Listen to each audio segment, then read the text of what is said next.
Hello everyone, আজকে আবার একটা নিরামিষ রান্না শেয়ার করছি। তো দেখো, ছানাটা প্রথমে জল ঝরিয়ে নিলাম, দিয়ে ছানা জল ঝরিয়ে নিয়ে ওতে ঘি আর একটা রোস্টেড মশলা বানিয়ে নিতে হবে। এর জন্য একটু শুকনো খোলায় জিরে, গোটা গরম মশলা আর একটু ধনে নিয়ে আর শুকনো লঙ্কা নিয়ে ওটাকে ড্রাই রোস্ট করে হালকা করে দিয়ে মিক্সার গ্রাইন্ডারে তোমরা ঘুরিয়ে নেবে। দিয়ে তারপরে দেখো ওই মশলাটা এটাতে দিয়েছি। তারপরে এগুলোকে ছানার বলগুলো গোল গোল করে তারপরে সর্ষের তেল আর ওতে একটু ঘি দিয়ে ভেজে নেবো সুন্দর করে।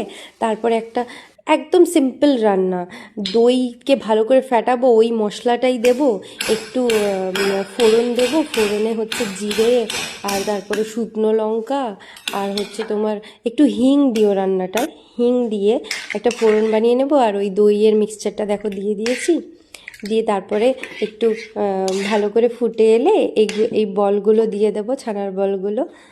হয়ে যাবে রান্না, খুব সুন্দর খেতে লাগবে, করে দেখো। ওকে, বাই।